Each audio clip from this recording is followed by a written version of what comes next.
Ngayon lang nagkaroon ng pagkakataon. Ngayon ka lang nagkaroon pagkakataon na makuha yung anak mo, tay. Mm, Ano nararamdaman mo po? masaya na malungkot. Masaya dahil kasama ko na siya. Malungkot dahil sa ganitong kalagayan ko sa pagkikita. Masakit din para sa akin na makita ganito yung anak ko.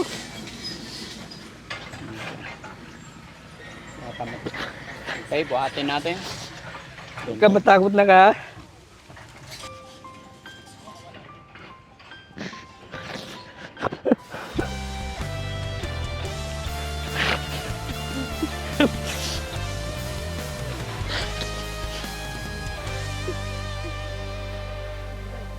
May umaga na parang wala ng pag-asa. Gabi na di mo alam kung saan kakapit. Ngunit may tinig na maririnig. At kahit gaano kabigat ang mundo, may kamay. Kaya mo yan, tay. Relax ka lang, ha? Masakit din kasi ito. Masakit sa kalooban na makita ko ganito yung anak ko. Nak, huwag ka matakot na ka. Dito na si Papa na. Hindi kita pababayaan na ka. Galing ka, tulungan mo sarili mo rin.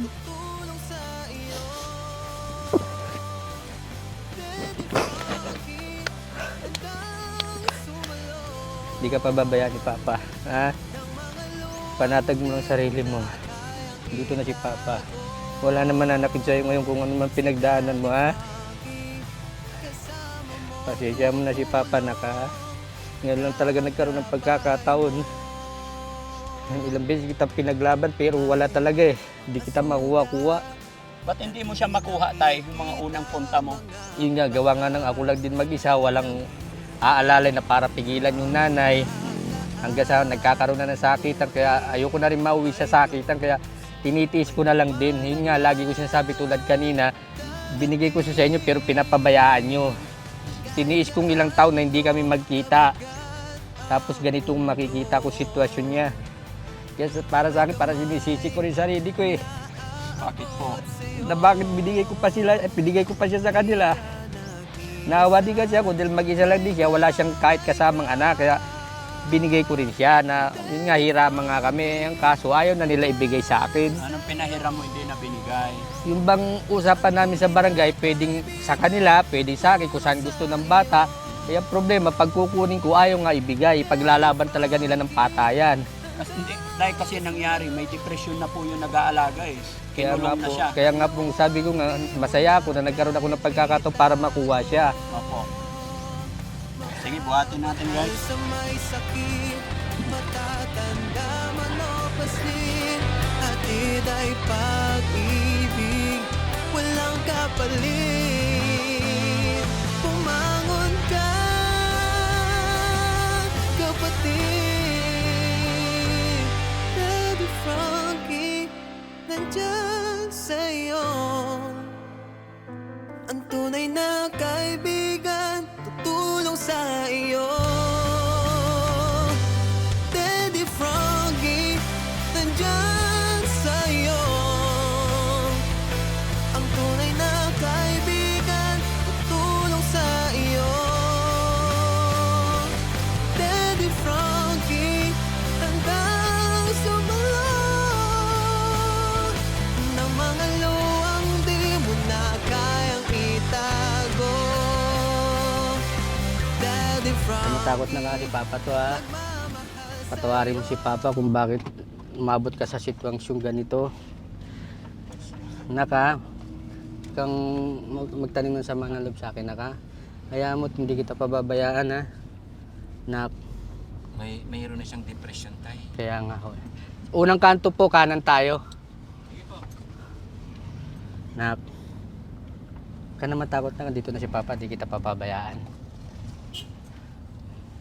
Nak ha, papagamot kita para manumbalik yung lakas mo. Opo, kanan. Para manumbalik yung lakas mo ha. Maging maayos ang lahat ha. Mamumuhay na tayo ng normal ha. Pag magaling ka na, di pwede mo pasyal-pasyalan si mama mo, anak ha? Nak, patawarin mo si papa anak ha? Kung ano man naging pagkukulang ko sa'yo ha? Sabi kasi nila, alagaan ka nila eh. Kaya patawarin mo si papa anak ha? Hayaan mo babawi si papa anak ha? Hindi kita pababayaan. Huwag ka matakot nak. Naka? Ilang ano na yan, baka taon na siguro tayo na hindi Taon na nga ako nakakaligo siguro. yan, no? Taon na ako talaga kasi yung buhok niya, ano, parang lagkit na. Ka nang matakot na, dito na si Papa, magkakapiling na tayong dalawa ulit ha, pati mga kapatid mo. Kaya maglala, di ka namin pababayaan. Dito ko si Angeline, no? Kapatid mo. Diyan po, kakaliwa tayo dyan.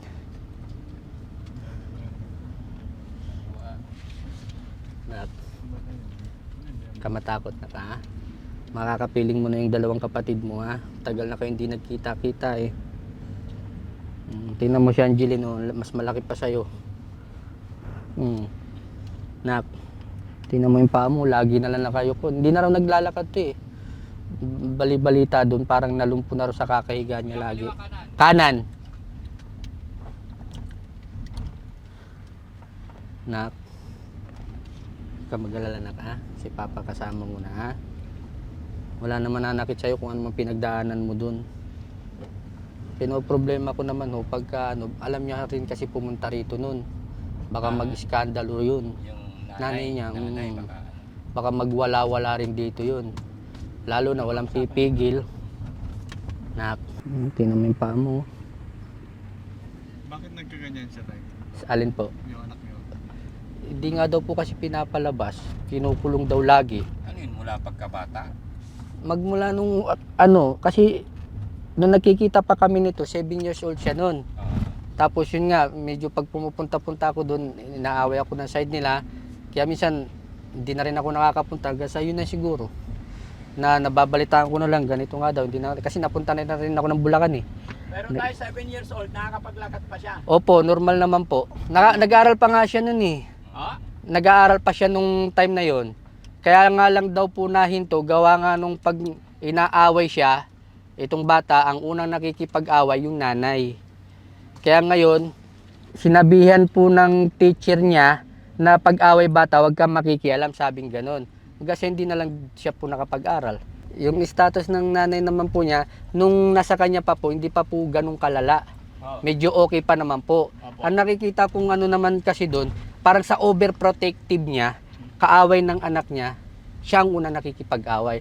Parang medyo ano na yung utak niya, parang medyo paano na. So, kailangan mapagamot din yung nanay. Opo. Para, Nakita naman. kasi ako rin, awang-awa rin po talaga ako kahit na hindi na po kami mag-asawa, nandun din po yung naaawa po talaga ako. Gusto ko rin mamuhay sila ng normal. Para maging okay na po lahat na hindi yung may iniisip tayo na ano. Diretso lang po.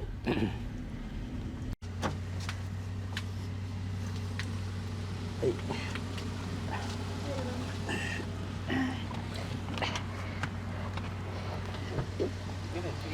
Baba ka muna tayo.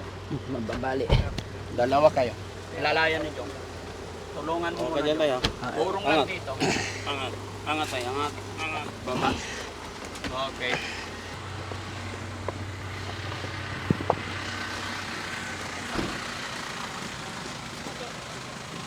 Doon lang po muna tayo sa terrace, mainit kasi dito.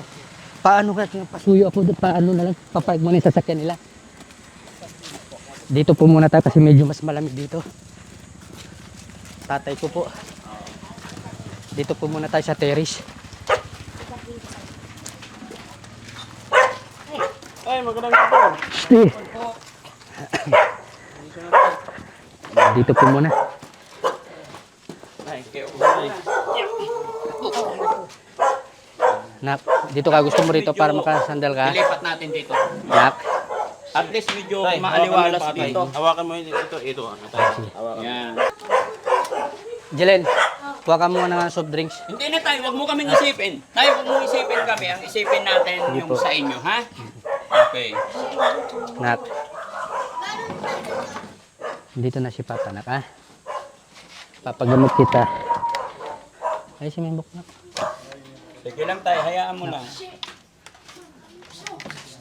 Huwag ka matakot, si Papa na ito, dito ka na sa bahay. Nak. Hindi pa talaga makausap. Okay lang yan tayo. Ganyan lang talaga yan sa umpisa. Pero pagka napakain nyo na sa tamang oras yan tayo, napaliguan, nabihisan, and then set natin yung oras ng pagdadala, no? Opo. Kung saan nyo gustong dalhin. Sa lalong madaling panahon po sana Sige para po. maagapan na natin yung ano niya. Jiling, kuha ka nga ng face towel po. Wala nang aagapan dyan tayo. Kumbaga, yun na yun kasi 19 years na siya nakakulong doon sa bahay na yun. No? Kailing mo na si Papa at mga kapatid mo, ha? Wala na mag-iigpit sa'yo kung gusto mo lumabas. Pwede kang lumabas, ha? Pag okay na siya. Anak, ha? Wala electric pan. Nak. Nak, ha? Panatag mo lang yung loob mo, nak, ha? Dito na si Papa, huwag ka matakot, ha? Hindi ka papabayaan ni Papa, ha?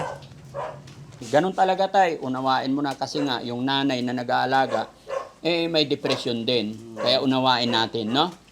Pag-pray na lang natin na pati yung nanay mapagamot din. Kaya lang syempre hindi pwedeng sabay-sabay. Sige tay, hayaan mo siya. I-ready nyo muna yung mga gamit. Kausapin mo yung mga anak mo na magpapaligo sa anak mo. So yun mga kababayan, mga kabarangay. Ayon po sa kahilingan ni tatay na lumapit sa Team Daddy Frankie para makuha yung kanyang anak. Dahil yung anak niya po na ang nag-aalaga sa kanyang anak ay yung dati po niyang asawa na sa kasamaang palad may depression din pinagdadaanan. Kaya dalawa po sila na nasa bahay lang. Nakita nyo naman yung sitwasyon. Talagang doon lang sila sa loob ng 19 na taon. Kaya si tatay lumapit sa atin para makuha yung kanyang anak. At salamat sa Panginoon kasi nakuha naman natin ng maayos at ligtas. Loobin nawa ng Panginoon mga kababayan na sa susunod na hakbang is madala na natin siya sa pagamutan. Depende po yan sa sasabihin ng tatay ng batang ito.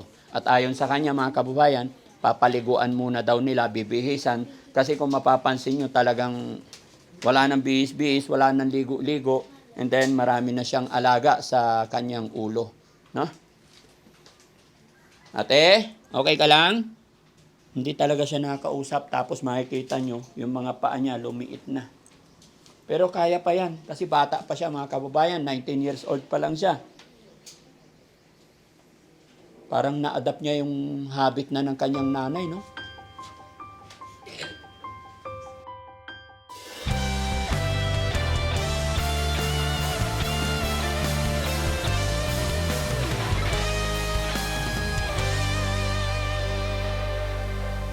May umaga na parang wala ng pag-asa at gabi na di mo alam kung saan kakapit, ngunit may tinig na maririnig.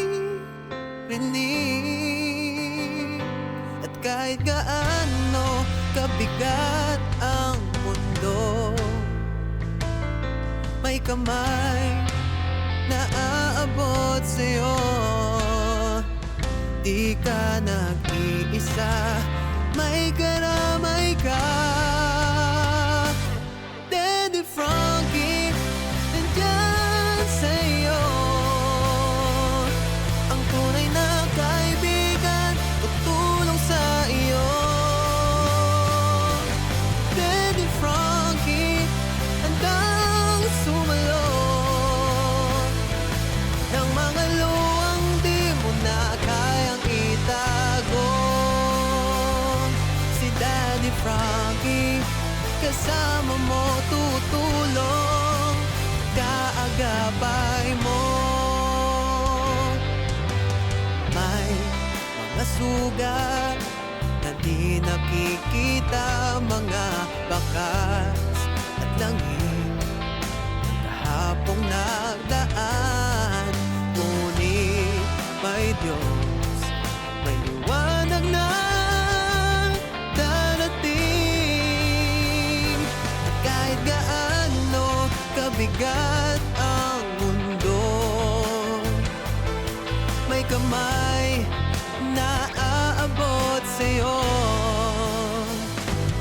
ka nag-iisa, may karamay ka. Daddy Frankie, nandyan sa'yo, ang tunay na kaibigan, tulong sa iyo. Daddy Frankie, hanggang sumalo ng mga luwang di mo na kayang itago.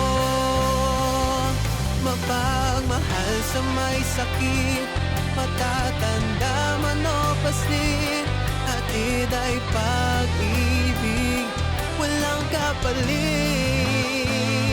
Pumangon ka, kapatid.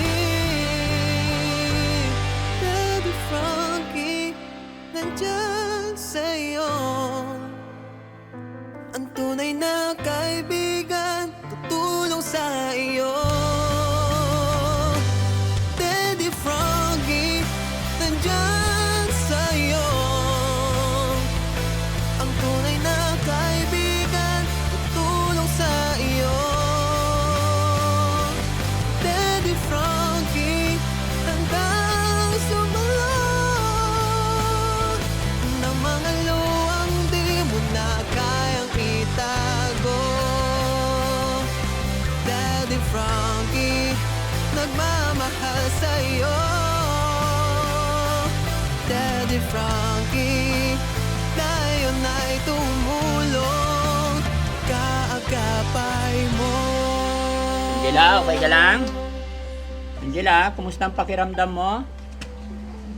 Angela? Huwag kang matakot sa amin, ah. Mga kaibigan kami. At saka nandito na yung tatay mo. Nandito yung mga kapatid mo para tulungan ka nila, okay? Sige lang tayo, okay lang. Kausapin nyo lang po ng kausapin. Ganyan po talaga. Pero pagka naging okay na yun, napainom na yan ng gamot, magiging unti-unti normal, no? So, try yung painumin ng milk niya. Hindi ka nagugutom. Minum ka muna para malaman na yung tiyan mo. Sige. Sige tayo, mamaya na umiiling. Good thing naman na nakakaintindi siya ng mga sinasabi, no? Hindi pwede natin pwersahin, hindi natin pwedeng biglayin. Okay? So, tay, ano ngayon ang masasabi mo na sabi mo kasi ilang taon na gusto mong makuha yung anak mo, ay hindi mo nakukuha. Ngayon nakuha mo na, naiuwi mo na yung anak mo. Masaya na kahit pa paano kasi nasa poder ko na siya. Mamimintain ko na maalagaan siya kung anong mga pangangailangan niya para hindi na siya magkaganito tulad ng ito nangyayari sa kanya ngayon. At salamat na lang din sa Diyos na nakuha ko na talaga siya. Para at least panatag na ako na hindi na siya magkakaroon ng kung anong karamdaman na hindi natutugunan ng nanay niya. Ngayon may papacheck up ko siya. Mababantayan ko po kung anong kalagayan niya ngayon. Nasa akin na siya. Kaya pagaling ka rin ha, tulungan mo rin sarili mo, Angela.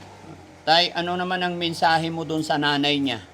Sa nanay niya po, sana pagaling na rin po siya para pag magaling na siya at magaling na rin yung anak niya, di pwede rin sila magkita balang araw. Magtulungan din sila. Sa biyanan mo po. Sa biyanan ko, makikooperate na lang din po siya na magpagamot din siya para tuloy-tuloy ang paggaling din nila na maging bumalik na sa normal ang lahat. Yun lang po. Yun ang napakahirap mga kababayan, mga kabarangay, sad to say, na anak ni tatay, ito may depression, tapos yung nanay ng batang ito na kasama niya sa bahay is may depression din. Hanggang sa yung lola ng batang ito may depression din. Kaya doon sa nahirapan si tatay para kunin yung kanyang anak. Pero gaya na sinabi ni tatay, thanks to God, kasi makakapagsimula na sila ulit at makakapag move kung ano yung magandang gawin kay Angela, no? Tapos yun nga, nakakalungkot mga kababayan kasi pati yung nanay at lola ng batang ito is pare-pareha silang may pinagdadaanan. Kaso hindi natin sila pwedeng sabay-sabayin. So loobin nawa ng Panginoon na may maitutulong pa ang Team Daddy Frankie sa batang ito at sa kanyang nanay and then sa kanyang lola. So, tay, ano ang naisip mong step? Kasi andito na siya. Hindi naman po kasi po pwedeng nakuha mo lang is nandito lang. Yaman din lang na nandito ang Team Daddy Frankie. Gusto ko sa'yo mismo manggaling bilang isang ama. Kasi kami po, tutulong kami sa mga taong nangangailangan ng tulong. Pero syempre, with the consent sa family. So, ano yung, samantalahin mo na po tayo habang nandito ang Team Daddy Frankie. Baka mayroon pa. Daddy Frankie, lubos-lubusin niyo na pong pagtulong na samahan po sana ninyo ako kung saan po siya dapat pwedeng dalhin dahil hindi ko po alam kung saan po siya dapat dalhin at wala po akong kakayahan na para madala po siya sa kung saan siya pwedeng ipagamot. Sige, so, ibig sabihin tayo, gusto mo siyang madala ngayon. Opo. So, pagdadalhin natin halimbawa tayo, kasama ka po, Opo. naka-ready ka po, na kahit gabihin tayo, okay lang sa'yo. Opo.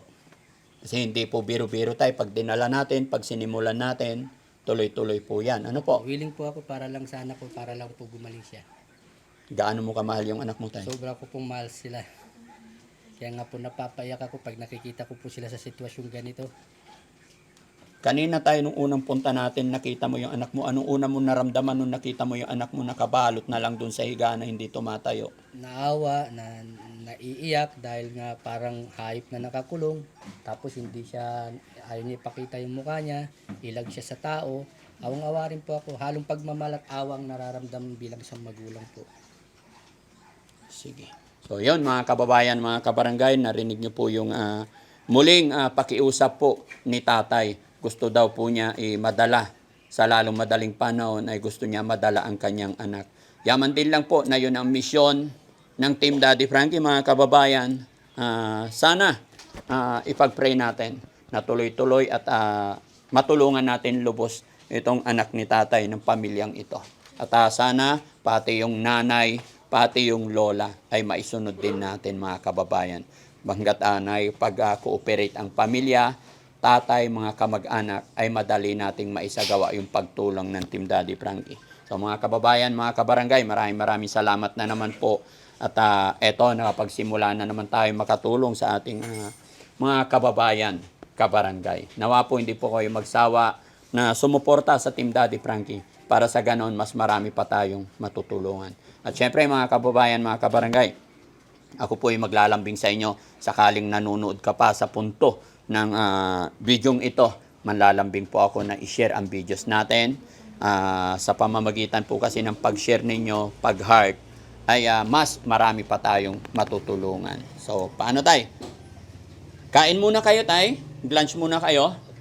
Para biyahe tayo ngayon. Okay guys? Yung mga driver, kaya? Yes, sir! Hep hep! Hooray! Very good. Sige, kain muna kayo. Parang yung huli mahina, parang ramdam ko na guys kasi alas 12 na hindi pa sila kumakain. So ganito na lang tayo. Kain muna kayo. Kakain din muna yung mga driver namin. Babalikan ko ulit kayo. Sige po. Okay? Pagkatapos kumain, andito na kami agad. Okay po. Okay? O, sige. So, paalam tayo mga kababayan. Maraming salamat po and God bless po.